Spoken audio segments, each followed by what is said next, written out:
If you see something, say something. That's the rule, right?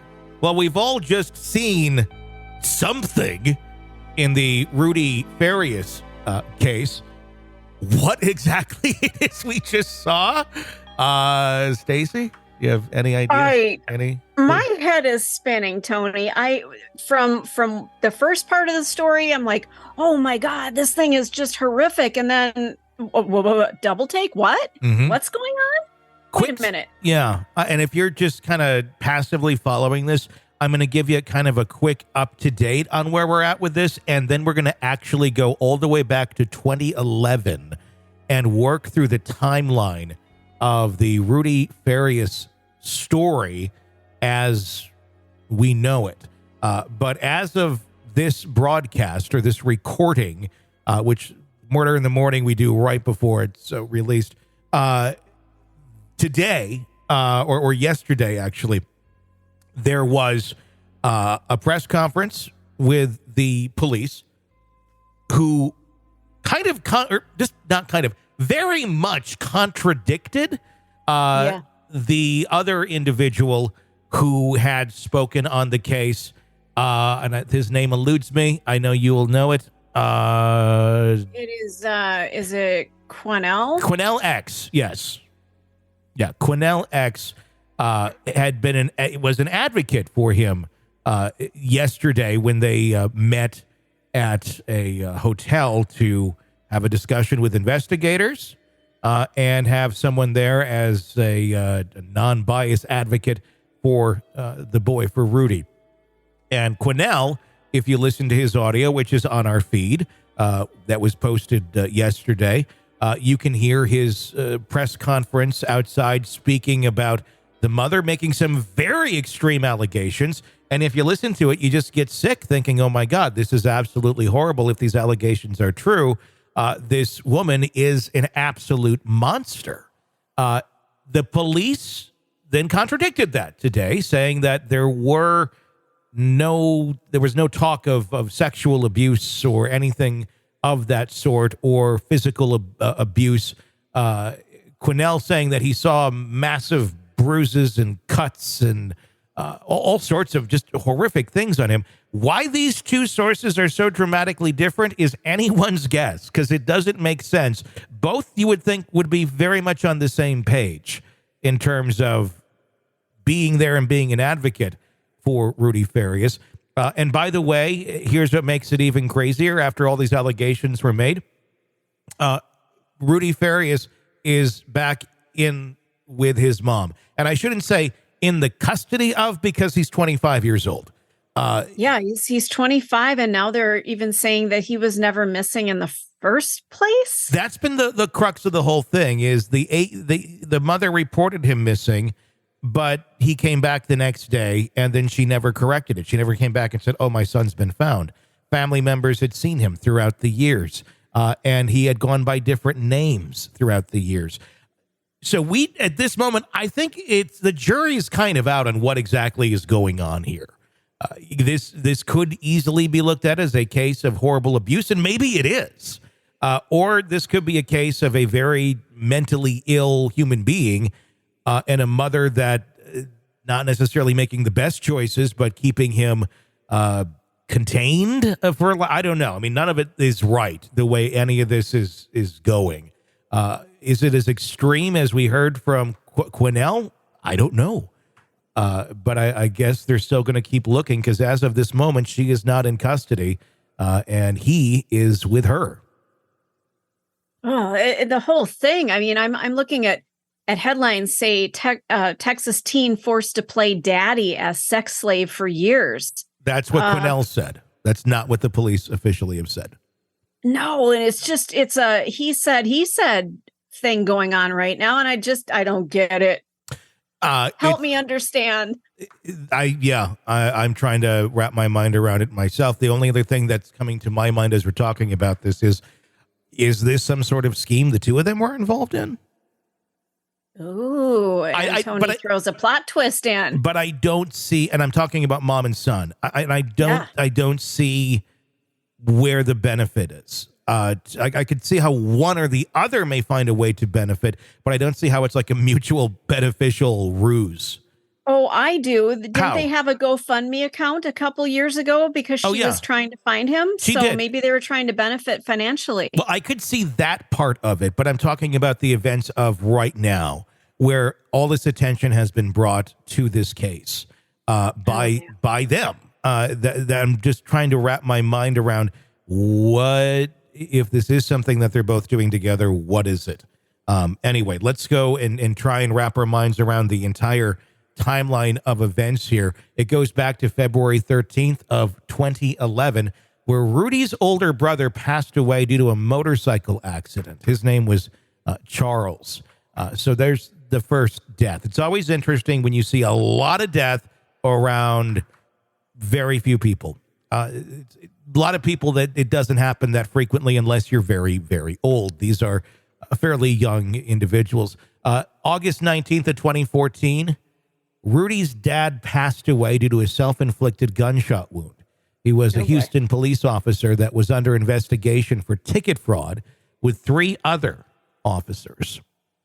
March 6th of 2015, last seen walking his 2 dogs near Tidwell and Park Drive around 6:30 p.m.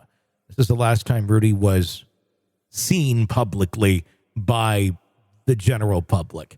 There are conflicting stories on how he disappears. His wallet and asthma inhaler were found in a field. No confirmation from the Houston PD on this, though. His aunt, Bella Ninos, who we believe is Janice Alexis Santana, Rudy's biological mother's sister, put out a message saying he was rescuing a young girl from being kidnapped for sex trafficking.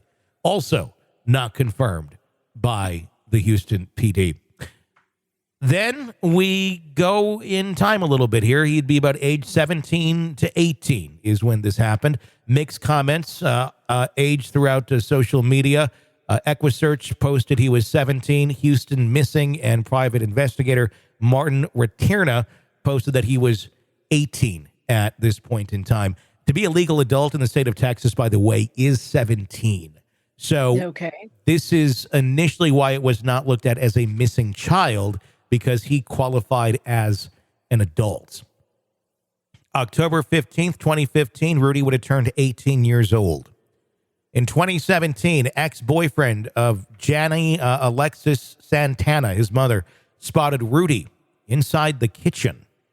February 12th of 2017, Jerry Santana, this is Jani's brother, Rudy's uncle, did a press conference where he stated he had potential leads in Rudy's disappearance. April 26, 2017, Jerry Santana passed away due to a motorcycle accident. Oh, geez. A lot of motorcycle accidents here in this family. The brother passed away in a motorcycle accident, and now the man who says that I may have some leads in his disappearance also dies due to a motorcycle accident. September 17th of 2017, Hurricane Harvey hit the area. In September of 2018, Houston PD said that they got a call from family members telling them that Rudy was living behind a family member's home. Police searched but did not find him. January 26th up to 2022 now. We've gone several years. Jenny asks a few different times, when is the least busiest time at the Mexico border? She wants to take a road trip. February 15th of 2022, the mom claims that she was robbed and carjacked by a known illegal subject who went to Mexico. Interesting, asking these questions and then making these sort of claims. May 17th of 2022 was her 55th birthday. May 30th, 2022, she's claiming that she's in Australia. On June 21st of 2023, her BMW is stolen and then wrecked. The wreck happened 23 miles from where Rudy was found, and we're not sure of the correlation with that as of yet. Did he take the car? Because this is June 21st that this took place.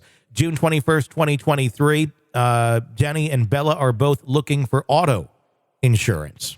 June 29th, 2023, Rudy is found unresponsive outside of a church by a Good Samaritan just 8 miles from his home. He had cuts, bruises, and blood in his hair.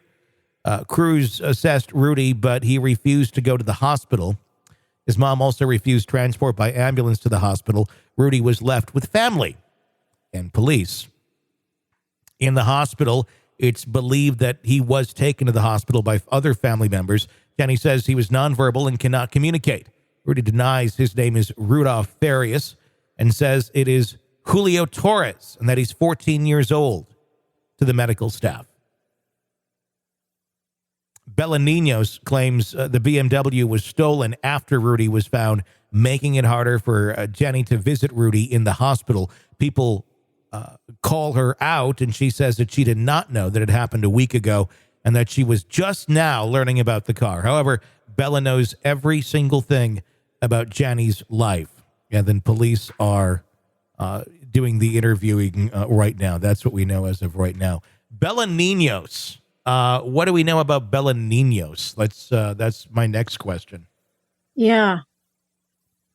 I have so many questions. Why the different names? Why? What are they trying to hide? Well, I mean, a lot of this rings of the Munchausen by proxy. That's the first thing that came to my mind. It reminded me of the Dee Dee Blanchard case in Springfield, Missouri, where she kept her daughter thinking that she was ill and had this disease and that disease and couldn't walk, even put her through surgeries. Eventually, the daughter kills the mom with the help of the boyfriend because she grows up and realizes just how utterly crazy her mom is. I don't know, is this kind of something at play here where she's been keeping him at bay or in her control? I mean, it's kind of amazing to think there's a 25-year-old claiming he's 14 in the hospital. And people are going, okay. I guess it's amazing to me as well that as of this moment, no one's been arrested and she still has custody of him with this many crazy allegations. If you ever thought like the CPS might take your kids for some erroneous thing like, I don't know, like fireworks that they shouldn't be doing, think again, because apparently you can have these sort of allegations against you nationally and nobody's really batting much of an eye. But the investigation is certainly continuing in this case. Okay, Bellaninos, let's address that because I was confused for a moment, as I think everyone was. It appears that Bellaninos is an alias of Rudy's mom. So that is, we're seeing image credits to Bellaninos. It seems like an online alias that she's been using. Like a screen name. Yeah. So we got Bellaninos making statements online and such, and that's where there's some confusion if it's another person. I don't know if she's wanting it to appear to be that way, or if it's just an online screen name, and that's how she communicates. But obviously, this is all happening right now. There's so much confusion with it. It makes you wonder, how can one person create such chaos around themselves and still manage to function and keep going down the road of life? But I think we see that quite a bit in society. There are people who just poke at a hornet's nest constantly, figuratively, and there's just chaos everywhere they go. They're like Pigpen from the Peanuts. It's just, oh my God, everywhere they go, it's just utter chaos and confusion. And I think that's exactly what we're seeing here. Who knows what the real story is? It looks like, from what we understand, Bellaninos was a bit of a manipulator as well. Allegedly, we're seeing people have dug up old posts from online with some of these other deaths that have occurred in the family.